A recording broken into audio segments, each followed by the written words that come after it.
కళింగ. ఈ పేరు వినగానే మనకేం గుర్తొస్తుంది?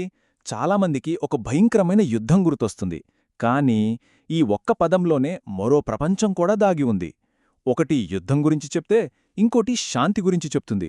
విచిత్రంగా ఉంది కదా? ఈ రెండింటి కథేంటో, అసలు వీటికి సంబంధం ఉందో లేదో చూద్దాం రండి. సరే, అసలు ప్రశ్న ఏంటంటే కళింగ అంటే ఏమిటి? చాలామందికి తెలిసిందే ఒకటే, ఒక పెద్ద యుద్ధం. కాని అదే పదం వెనుక ఇంకో కథ, పూర్తిగా వేరే అర్థం కూడా ఉందని తెలిస్తే ఆశ్చర్యపోతారు. అదేంటో ఇప్పుడు చూద్దాం. అదేంటంటే ఒకే కళింగ, రెండు రూపాలు. ఒకటి మన ప్రాచీన భారతదేశంలో ఒకప్పుడు వెలిగిన ఓ శక్తివంతమైన రాజ్యం.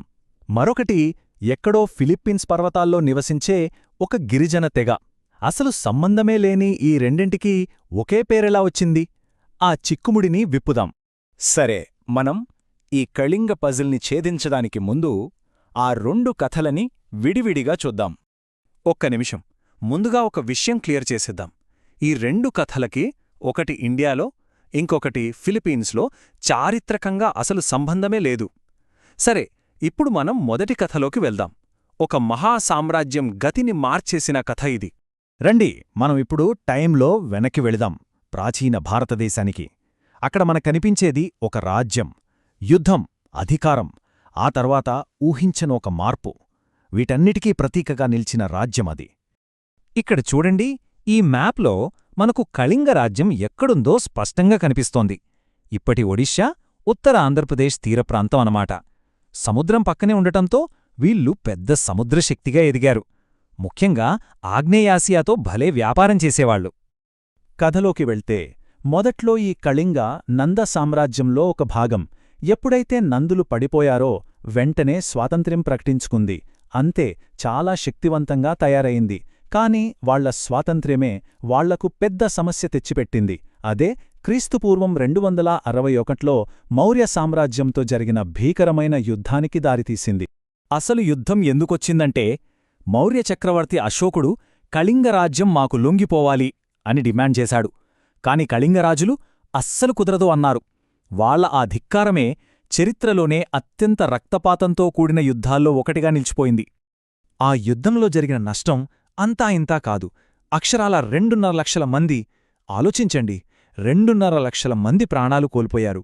ఈ ఒక్క సంఖ్య చాలు ఆ యుద్ధం ఎంత భయంకరంగా ఉందో చెప్పడానికి. అయితే ఆ రక్తపాతం చూసి అశోక చక్రవర్తి పూర్తిగా మారిపోయాడు. హింసను వదిలేశాడు, బౌద్ధం స్వీకరించాడు. ఇకపై యుద్ధాలు వద్దు, ధర్మ విజయం చాలు అనుకున్నాడు. అంటే కత్తితో కాదు, ధర్మంతో గెలవడం. చూడండి, ఎంత క్రూరమైన యుద్ధం చివరికొక శాంతి మార్గానికి దారితీసిందో. సరే, ఇప్పుడు ఈ యుద్ధకథను ఇక్కడే ఆపి మనం ప్రపంచంలో మరో మూలకు వెళదాం, ఫిలిప్పీన్స్కి. ఇక్కడ కూడా కళింగ అనే పేరు ఉంది, కాని దాని కథ పూర్తిగా వేరు. ఇది ధైర్యం, సంప్రదాయం, ఇంకా ఒక అద్భుతమైన న్యాయ వ్యవస్థకు సంబంధించిన కథ. రైట్, ఇప్పుడు మనమున్నది ఉత్తర ఫిలిప్పీన్స్లోని కార్డిలెరా పర్వతాల్లో. ఈ ఎత్తైన కఠినమైన పర్వతాలే కళింగ అనే గిరిజన ప్రజల నివాసం. వీళ్లదో ప్రత్యేకమైన సంస్కృతి. చిన్న చిన్న గ్రామాల్లో జీవిస్తారు. స్పానిష్ వాళ్లు వచ్చినప్పుడు వాళ్లను చాలా గట్టిగా ఎదుర్కొన్నారు. ఇక్కడో ఆసక్తికరమైన విషయమేంటంటే, వీళ్లకి కళింగ అనే పేరు పక్క తెగలవాళ్లు పెట్టి ఉండొచ్చు. దాని అర్థం శత్రువు అట. అంటే వీళ్లు ఎంతటి యోధులో అర్థం చేసుకోవచ్చు. ఇక్కడే అసలు ట్విస్ట్.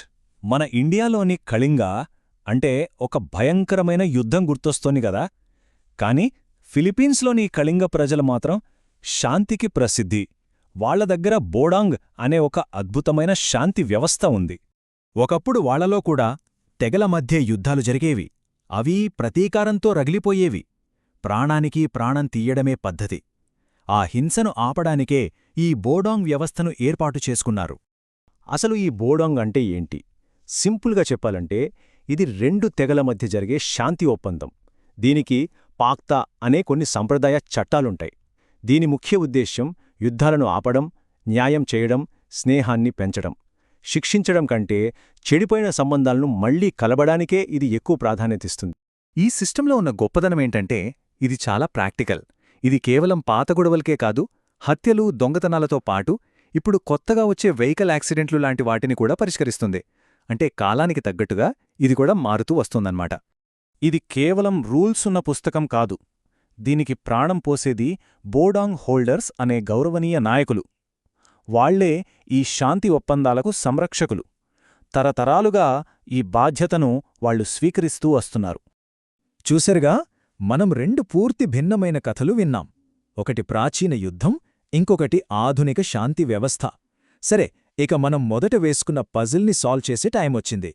సో అసలు విషయమేంటంటే, ఈ రెండు కళింగలకు అంటే భారతదేశంలోని రాజ్యానికి, ఫిలిప్పీన్స్లోని ప్రజలకు చారిత్రకంగా గాని సాంస్కృతికంగా గాని ఎలాంటి సంబంధం లేదు. అవును, నమ్మడానికి కాస్త విచిత్రంగా ఉన్నా ఇది కేవలం యాదృచ్ఛికం. ఒకే పేరు, సంబంధం లేని రెండు కథలు. చివరగా మనం గుర్తుపెట్టుకోవాల్సిందేంటంటే, ఇండియాలోని కళింగ కథ ఒక సామ్రాజ్యం, ఒక భయంకరమైన యుద్ధం, ఆ తర్వాత వచ్చిన ఒక గొప్ప మార్పు గురించి చెప్తుంది. అదే ఫిలిప్పీన్స్లోని కళింగ కథ గిరిజన న్యాయం, ధైర్యం, శాంతి ఒప్పందాల గురించి చెప్తుంది. ఒకే పేరు, కాని ఎంత పూర్తి భిన్నమైన, శక్తివంతమైన కథలో గదా. ఇది మనల్ని ఆలోచింపజేస్తోంది కదూ. ఒకే ఒక్క కళింగ అనే పదంలోనే ఇన్ని కథలు, ఎన్ని ప్రపంచాలు దాగి ఉంటే, మరి మనం రోజూ వాడే మాటల వెనుక ఇంకెన్ని అద్భుతమైన కథలు దాగి ఉన్నాయో.